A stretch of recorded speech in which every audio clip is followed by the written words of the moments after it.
mais um vídeo aqui do canal, dessa vez um vlog pra vocês. Então, como vocês viram aí no título, eu decidi criar um quadro, digamos assim, aqui pro canal, que é esse Diário de uma Psicóloga, em que eu mostro pra vocês um pouco de como é a minha rotina sendo psicóloga e atendendo 100% online.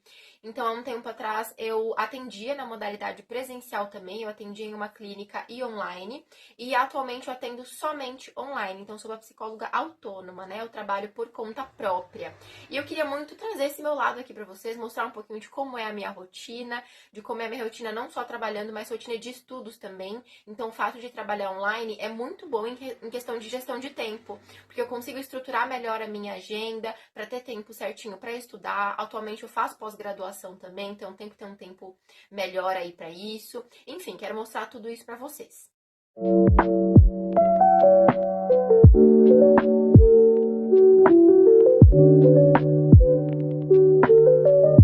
Então, como vocês puderam ver até agora, né, eu acordo aí um pouco mais cedo, né, quando eu tenho os atendimentos pela manhã. Primeira coisa que eu faço é arrumar minha cama, porque atualmente eu ainda estou na casa do meu pai, então o lugar do meu atendimento, né, é no meu quarto. Então, é escritório barra quarto, e aí a minha câmera ela fica posicionada aqui, o computador fica aqui com a câmera, e a parte de trás é justamente a minha cama, né? Então, mostra um pouquinho da cama e a parede daqui. Então, eu gosto sempre de deixar a cama arrumada, não só por isso, né? Mas porque eu sou meio sistemática com questão de organização. Então, eu acordo, arrumo minha cama, depois vou, né, faço a minha higiene ali. Tomo meu café da manhã, nem sempre eu tomo café da manhã, depende bastante também do horário que eu acordo. Eu não sou muito fã de acordar pela manhã, tá? Então eu atendo de manhã, de tarde e de noite, alguns dias nem sempre, né? Então se for pra escolher, de fato, eu prefiro fazer as coisas aí à tarde, à noite, que é quando o meu relógio biológico já tá funcionando um pouquinho melhor. Mas é questão de costume também, né? Então antes de ser psicóloga, eu trabalhei durante muitos anos pela manhã, tinha que acordar às vezes 4h30, 5 horas para conseguir chegar no trabalho a tempo. Estudei também na época da escola de manhã, enfim. Então eu não gosto muito, tenho uma certa indisposição, mas de certa maneira. Gente, tá de dia, tá? Então vocês vão ficar ouvindo esses barulhos mesmo. Então, de certa maneira, eu já estou habituada a isso, então eu consigo manter essa rotina ainda assim sendo funcional, né? E como eu estruturo, né, os meus próprios horários, isso que é bacana também, eu posso escolher trabalhar um pouco mais tarde. Então, tem dias, por exemplo, que eu só atendo à tarde e à noite, não atendo pela manhã. Então, depende bastante. E aí, depois do meu café da manhã, eu já volto pro quarto, me arrumo. Então, eu gosto sempre de colocar uma roupinha, né? Às vezes eu atendo de pijama, mas só na parte de baixo, né? Mas é só quando é um pijama, assim, mais confortávelzinho mesmo, sabe? De que dá pra ficar em casa. Mas, normalmente, eu gosto de me arrumar bem mesmo, porque, de qualquer forma, eu já tenho que maquiar, né? Pra atender, porque eu não posso trabalhar com cara de sono. Então, se eu já me maqueio, já me dá vontade de me arrumar por completo, mesmo que eu vá, né? Ficar em casa. É importante até para que eu me sinta mais produtiva. Então, isso é uma estratégia muito importante também, né? Tem pessoas que utilizam essa estratégia para questão de academia, de treinar. Então, se você já coloca a roupa de treino, isso já serve como um estímulo ali para você, né, passar a informação para o seu cérebro que você precisa ir para academia em seguida. Então, isso é algo muito importante que eu costumo fazer também.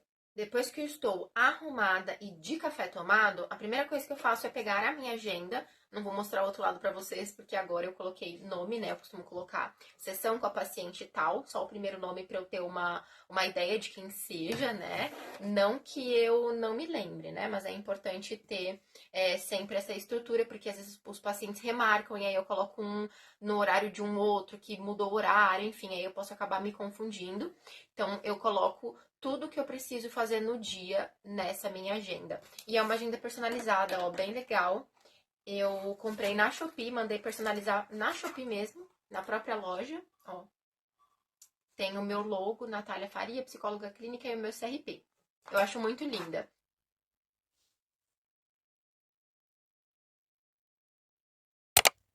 Acabei de finalizar aqui o meu último atendimento da manhã, que foi o atendimento das 11.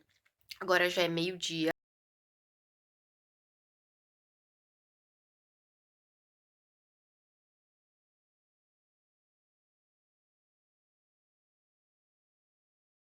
Tô de volta. Eu acho que eu não comentei com vocês, mas hoje é quarta-feira. Então, eu já atendi a paciente das 10, já atendi a das 11, que é inclusive uma paciente nova, e já fiz evolução de prontuário. Então, sempre que eu faço os atendimentos, na verdade, antes dos atendimentos, eu deixo as sessões preparadas.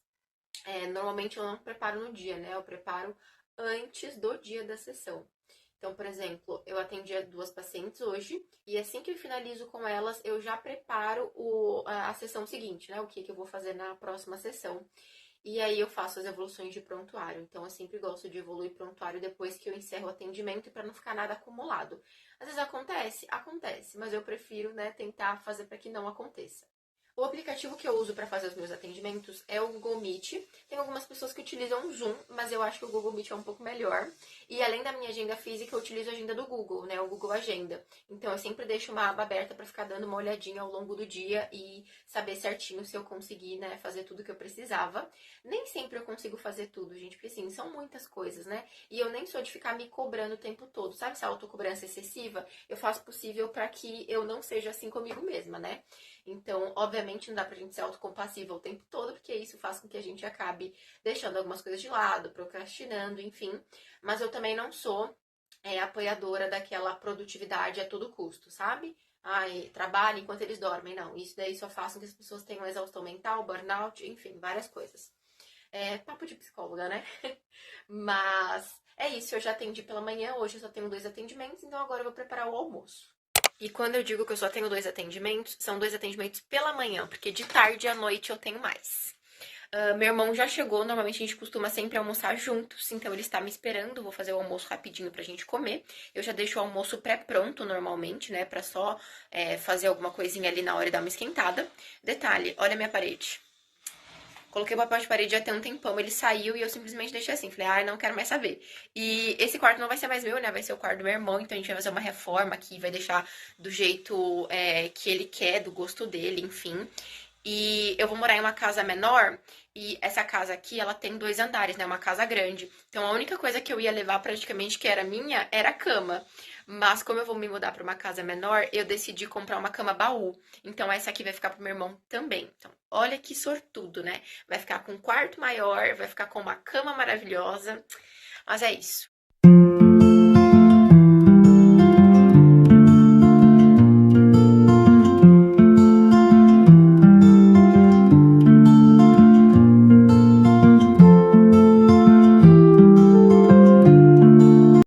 Já almocei, estou aqui comendo meu chocolatinho pós-almoço. Eu amo esse morango, esse moranguete jelly, que ele vem, ó, com esse extra de morango. Gente, eu amo muito a combinação de morango com chocolate. Morango é minha fruta preferida e eu sou chocolatra, né? Então, complicado.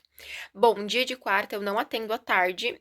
Na verdade, eu só atendo à tarde quando eu tenho remarcação. Hoje, no caso, eu tive uma remarcação, por isso eu vou atender, mas normalmente eu só atendo pela manhã e à noite. Então, antes da próxima sessão, eu vou dar uma olhada no prontuário, né? Relembrar como foi a última sessão, ver se o que eu planejei é de fato o que eu vou fazer. E uma coisa que eu queria mostrar pra vocês, deixa eu colocar meu chocolate aqui do lado. É justamente esse livro, né, da terapia cognitivo-comportamental, teoria e prática, que é da Judith S. Beck, que é filha do Aaron Beck, que foi de fato aí o criador, né, da TCC, que trouxe toda essa visibilidade para essa abordagem. E quem trabalha pela TCC é muito importante ter esse livro. Então eu sempre deixo ele aqui pertinho de mim, porque tem realmente toda a questão teórica, né, de como são os atendimentos a partir da TCC, tem como você consegue elaborar o plano de tratamento, como são os planos de ações, que são como se fossem atividades, né, tarefas de casa que a gente passa para os pacientes. É a questão do vínculo terapêutico, enfim. Durante os atendimentos eu não tenho como mostrar para vocês, né? Mas toda essa parte assim mais burocrática é um pouco mais tranquilo. Deixa eu só mostrar aqui rapidinho, que essa parte não tem problema. Mostrar pra vocês que eu uso o Notion. Não sei se vocês conhecem, eu comecei a usar ele não tem tanto tempo assim, e eu gosto bastante, porque eu consigo me organizar. Então é como se fosse uma agenda assim que você consegue organizar toda a estrutura. Então eu organizo realmente toda a estrutura da minha clínica aqui, ó. Coloquei minha logo bonitinha, o cérebrozinho, Clínica Faria, e aqui tem questão dos prontuários, mas não são os prontuários em si. Aqui são só algumas anotações que eu coloco, né, de acordo com algumas sessões, algumas análises que eu faço, e aí dentro da pastinha do prontuário tem o nome de cada paciente, eu coloco algumas anotações.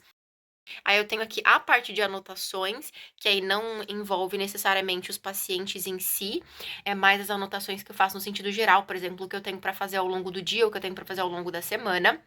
Estudos, essa parte eu posso mostrar para vocês, peraí.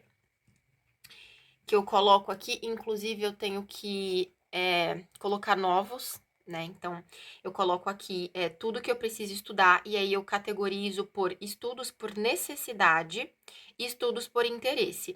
Os estudos por necessidade são aquelas temáticas ou algo em específico que eu preciso estudar por conta de algum paciente, né? Então, se eu tenho algum paciente com transtorno depressivo, por exemplo, eu tenho aqui depressão, ativação comportamental. Então, e aí eu coloco assim certinho, porque eu coloco a temática que eu preciso estudar e como que eu vou fazer esse estudo. Se vai ser lendo um livro, algum artigo, assistindo algum vídeo. Então, por isso que eu gosto de deixar assim, certinho. Então, aqui eu coloquei 3 temáticas de estudos por necessidade, que é de regulação emocional, depressão, mais especificamente a parte de ativação comportamental e assertividade e comunicação assertiva. Porque eu tenho alguns pacientes que têm uma desregulação emocional muito grande, e aí eu preciso estudar essa parte. Tenho pacientes que têm, né, diagnóstico de transtorno depressivo. Inclusive, alguns pacientes que eu mesma dei o diagnóstico de transtorno depressivo, e tenho pacientes que não têm uma demanda relacionada a um transtorno em específico, mas que eles precisam trabalhar a questão de assertividade, comunicação assertiva, posicionamento, enfim. E os estudos por interesse são coisas que eu gosto de estudar, né? Temáticas que eu gosto, que eu me interesso e que eu quero me aprofundar um pouco mais, mas que não necessariamente tem a ver com algum paciente. Então, por exemplo, tem aqui autoestima, né, que é uma temática que eu amo, eu trabalho muito com isso na clínica, mas também uma temática que eu gosto muito para além da área clínica, né, para além dos meus atendimentos. E tem aqui também teoria do apego, que eu acho que eu ainda não coloquei nada, que também é uma temática que eu adoro. Então, é assim que eu separo a questão dos meus estudos: estudos por interesse e estudos por necessidade. E aí, voltando aqui, eu tenho aqui a pós-graduação também, então tem a página da pós-graduação, que eu tô fazendo atualmente após em TCC, né, que é a terapia cognitivo-comportamental, e eu já tô com uma pós-programada para iniciar, que é de neuropsicologia. Mas eu não vou fazer as duas ao mesmo tempo, então depois que eu finalizar uma, eu faço outra. Então aqui eu deixo basicamente realmente as análises que eu faço de cada aula, né? As análises não, os resumos. Tem um pouco de análise também, mas os resumos que eu faço de cada aula, que eu assisto da pós, né? De cada unidade, pra realmente eu conseguir ter essas informações de fácil acesso e, claro, né? Estudar de fato. Aqui tem a supervisão clínica, então eu faço supervisão, que é algo que todos os profissionais é importante que façam em algum momento, né? Ou sempre, que é quando você tem ali o auxílio de um profissional mais experiente na área para conseguir te dar algumas orientações realmente dessa prática clínica, te auxiliar na questão da estruturação do plano de tratamento, enfim. E aí eu separo aqui orientações de 2024 e orientações de 2025. E tem aqui a parte de infoprodutos, né? Então eu sempre elaboro alguns infoprodutos aí, ainda não lancei nenhum, tá só no planejamento mesmo. E eu deixo todas as minhas ideias tudo aqui. Gestão financeira, que essa parte não tem como mostrar, né? Que é também onde eu deixo essa questão toda aí das finanças da clínica. E criação de conteúdo. Então eu coloco, né, algumas ideias, ó, eu separo por ideias e roteiros. Então, eu coloco as ideias que eu tenho de criação de conteúdo para várias áreas, né? Ó, YouTube, Instagram, TikTok e o podcast. No momento eu parei com o podcast, né? Mas eu já tive durante um tempo. Então, aqui eu coloco certinho as ideias que eu tenho para cada uma dessas redes sociais e coloco roteiro. Então, eu também tenho o roteiro, mas aí eu coloco roteiro pro YouTube e pro Instagram. Então, pros vídeos que eu gravo aqui no YouTube e pros vídeos que eu gravo no Instagram. E é isso, é assim que eu faço a minha organização. O Notion é muito prático e é muito bacana para ter essa estrutura. E você pode trabalhar offline por ele, então não precisa necessariamente ter internet. E eu tenho o aplicativo no celular também, então eu consigo utilizar tanto aqui no meu notebook quanto no celular. Então é algo bem bacana. Enfim, falei demais. Vou terminar de comer o meu chocolatinho aqui, vou me preparar e mais tarde eu volto para falar com vocês. For utilizando. A conceitualização, ela é com o GPS, mesmo que a gente vai seguindo ali, vai norteando, vai seguindo todo o caminho da terapia.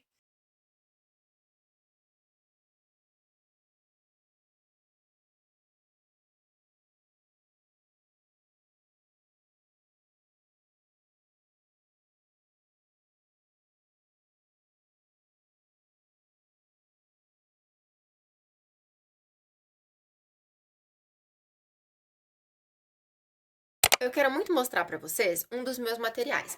Então, dentro da TCC tem uma estratégia, digamos assim, que a gente chama de psicoeducação. Então, as sessões em que a gente faz essas psicoeducações são sessões voltadas para que o paciente ele adquira algum determinado conhecimento, sabe? Um conhecimento sobre o modelo cognitivo, sobre o funcionamento dele ou sobre um transtorno em específico.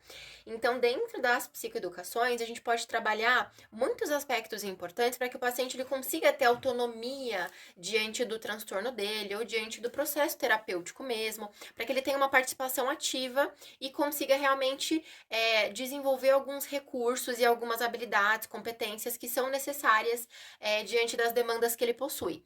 Então, eu gosto muito dessas sessões de psicoeducação, porque é uma sessão muito interativa e é algo que muitas vezes os pacientes, eles não têm um entendimento de fato, né? Porque esse entendimento é mais teórico, digamos assim, do nosso funcionamento, do comportamento humano, da mente, do modelo cognitivo, isso tudo são conhecimentos que a gente só tem se a gente realmente vai atrás, né? Não é como se a gente estudasse e aprendesse esse tipo de coisa na escola, por exemplo. Então, eu tenho alguns materiais voltados para isso. Eu tenho psicoeducação da ansiedade, psicoeducação das emoções, de relacionamentos abusivos, da autoestima, da teoria do apego, enfim, eu faço vários desses materiais, porque como eu faço, né, atendimento online, eu compartilho a tela com o paciente, né, para que ele tenha acesso a esse material, e aí eu vou conversando com ele sobre aquilo que tem aqui. Então, eu vou mostrar rapidamente para vocês terem uma ideia de como funcionam os meus materiais. Então, nesse caso, é a psicoeducação da ansiedade, e aí vejam bem, não é a psicoeducação do transtorno de ansiedade. Nesse material, eu até falo sobre o transtorno, porque eu gosto de colocar essas duas vertentes. Então, eu falo sobre a ansiedade como emoção, e aí te mostrar aqui, ó. Primeiro tópico é o que é a ansiedade. Então, aqui eu mostro a ansiedade como uma emoção natural, né, a todos nós. Eu trago a origem da ansiedade, né, a origem da emoção da ansiedade. Trago um exemplo da ansiedade funcional e da ansiedade disfuncional. Então, aqui eu ainda estou trabalhando com o fato da ansiedade como emoção, que é aí algo, né, inato, ou seja, que a gente já nasce, né, com essa capacidade, digamos assim, de sentir. Então, todo mundo sente ansiedade, assim como várias outras emoções. E ela é uma reação natural de fato, mas existe a ansiedade funcional e a ansiedade disfuncional.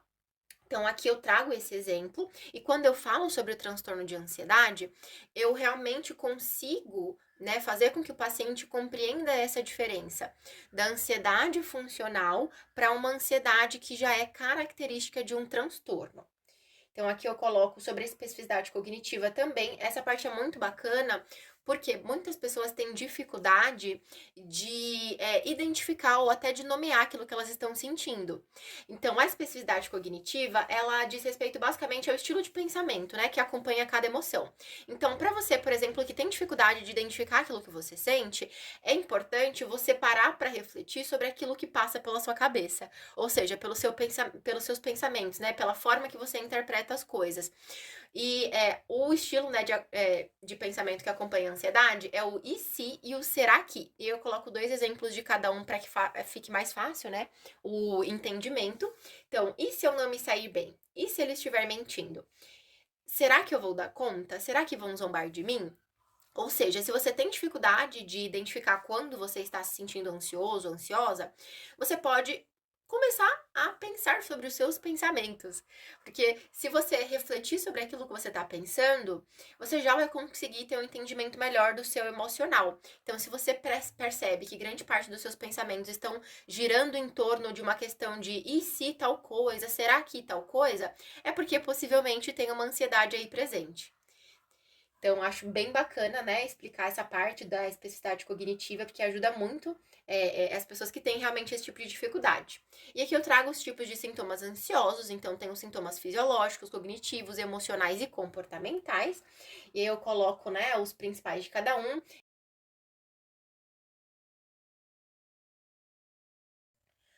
E aqui sim eu falo sobre o transtorno de ansiedade, né? Então eu trago realmente esse lado de que tem ansiedade disfuncional e tem uma ansiedade disfuncional que aí já é característica de um transtorno. Aqui tem os fatores desencadeantes do transtorno, né? Então, um fato importante é que para qualquer tipo de transtorno, não só o transtorno de ansiedade, a causa é multifatorial, tá? Ou seja, não é porque você passou por um trauma de infância que pronto, você desenvolveu um transtorno. Não. É necessário que além desse trauma haja algum desses outros fatores. Tá? Então, quando a gente fala que algo é multifatorial, significa que não existe uma única causa para o desenvolvimento disso. Então, os transtornos de ansiedade, assim como os outros, a causa ela é tanto, né, a combinação da genética com o ambiente, ou da genética com doenças físicas, ou de altos padrões ou traumas de infância, enfim, então tem todos esses fatores aqui envolvidos. O fator genético, o fator do ambiente, uso de substâncias, doenças físicas, distúrbios hormonais, altos padrões impostos pela sociedade, como os padrões de beleza, sucesso, traumas de infância, pais ou responsáveis superprotetores, aqui no caso do transtorno de ansiedade em específico, né? Cuidadores instáveis, enfim. Então, tudo isso aqui pode ser um fator desencadeante para um transtorno. Mas apenas um desses fatores não é o suficiente, é só uma predisposição. Então, por exemplo, a questão genética, né? Se algum familiar seu, principalmente de primeiro grau, tem um determinado transtorno, significa que você tem uma predisposição para desenvolvê-lo, uma predisposição no sentido de uma pessoa que não tem nenhum familiar com transtorno, por exemplo. Mas só a questão genética não é o suficiente para que você desenvolva um transtorno. Enfim, são muitas coisas, né? E aqui tem os tipos, né, de transtornos de ansiedade. Então, para quem acha que é um só, não, nós temos uma classificação de transtornos de ansiedade. Então, a gente tem agora fobia, mutismo seletivo, fobias específicas, transtorno de ansiedade social, transtorno de pânico. O TOC, ele não é necessariamente um transtorno de ansiedade, mas ele tem uma classificação semelhante. Então, eu coloco aqui, por isso que eu coloquei com asterisco, tá? Mas eu coloco para explicar um pouquinho sobre ele também. E aqui eu coloco um pouquinho de cada um dos transtornos, né? As características principais para, né, trazer como uma informação aí, até para quando, né, eu tenho um paciente que eu tenho uma hipótese diagnóstica de ter algum desses determinados transtornos, é legal mostrar sobre isso, porque aí muitas vezes o próprio paciente ele consegue identificar, meu Deus, eu acho que isso aqui se parece com o que eu costumo sentir. Mas lembrando que existem vários critérios diagnósticos para a gente realmente identificar um determinado transtorno, tá? Muitas coisas são avaliadas e não uma simples definição do que é cada transtorno. E eu sempre coloco um baralho ou algum questionamento, alguma atividade no meio dos meus materiais, que é algo que eu acho bem bacana também, para não ficar só essa questão, né, de explicação, explicação, explicação. Então eu deixo com que o paciente participe muito dessa sessão também, para que ele não só adquira conhecimento, mas que ele possa testar esse conhecimento de certa maneira e entender se ele realmente conseguiu compreender e absorver as informações. E no caso da ansiedade, eu coloquei, né, esses 4 questionamentos que tá dentro do baralho da ansiedade. Deixa eu até mostrar pra vocês que eu tenho aqui na minha primeira gaveta. Eu tenho vários baralhos também muito legais, ó. Eu tenho esse baralho do comportamento adolescente, tenho o baralho de exercícios de inteligência emocional, e aí eu tenho o baralho da caixinha anti-ansiedade, né? Então aqui é o baralho anti-ansiedade, que eu peguei 3 questionamentos pra colocar aqui. E por último aqui eu sempre coloco indicação de alguns livros que tenham relação com a temática, óbvio, né? Então, nesse caso da ansiedade, eu indiquei o livro Lidando com a Ansiedade e um relacionamento abusivo com a ansiedade e o livro Livre de Ansiedade. E aí, se o paciente clicar em algum deles, já é direcionado para o link da Amazon, caso ele queira comprar o livro físico. Mas todos os livros que eu indico nos meus materiais, eu tenho o PDF. Então, às vezes tem paciente que não tem condições de comprar um livro por ser um pouquinho mais caro, né? Tem que ter um investimento, ou porque não gosta, não consegue ler muito bem livro, mas gosta né, do online, aí eu acabo enviando o PDF. E para finalizar, mostrar aqui para vocês a minha outra caixinha, que é a caixinha antidepressão. Então eu gosto muito dessas caixinhas porque ela é muito boa para usar no presencial, né? Mas também dá para ser utilizada no online. Inclusive eu utilizo bastante. Então eu tenho essas 4 e já tenho várias outras. Eu compro todas na Amazon, tá? E eu tenho várias outras no meu carrinho da Amazon para comprar. Nesse estilo, tem de procrastinação, tem de várias temáticas bacanas. Enfim, eu queria muito mostrar algo para vocês nesse sentido, né? Mais prático dessa vida de psicóloga, mas como eu não posso mostrar sessões, eu decidi mostrar um pouquinho essa parte. Espero que vocês tenham gostado. Caso vocês tenham alguma dúvida em relação a algo do que eu trouxe, vocês podem deixar nos comentários, assim que eu tiver um tempinho eu dou uma olhada. E se vocês gostaram e querem dar uma olhada, talvez, né, em outros materiais que eu tenha, ou que vocês queiram que eu traga uma dessas temáticas para algum vídeo em específico, deixem aí as sugestões nos comentários que eu posso trazer para vocês.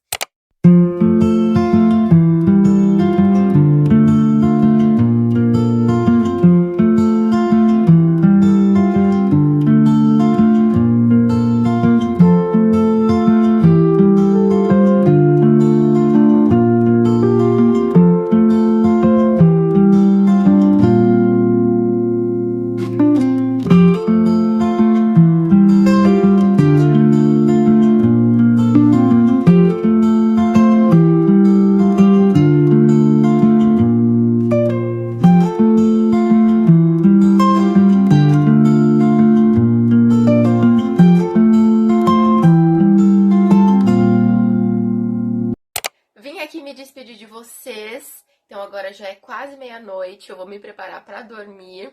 Então eu acho que eu mostrei, né, que eu fiz a aula da pós, finalizei ali a evolução de prontuário, então eu tive atendimento às 18 e às 19, a paciente das 8 desmarcou, então eu consegui encaixar para eu assistir uma aula da pós. Terminei a evolução de todos os prontuários, deixei tudo certinho. Depois desci, tomei um belo de um banho, comi, né, jantei com meu irmão rondelli de queijo e presunto, que eu acho que eu mostrei para vocês também. E aí agora, de fato, né, vou me preparar para dormir, vou ficar mais um pouquinho no celular, dar uma olhada em algumas coisinhas e vou dormir. Então espero muito que vocês tenham gostado desse quadro por aqui. Se vocês querem que eu traga de novo, deixem nos comentários. Não se esqueçam de se inscrever no canal e de clicar no like para o YouTube entender que vocês gostam do meu conteúdo e para sugerir também para outras pessoas. Então é isso, a gente se vê no próximo vídeo.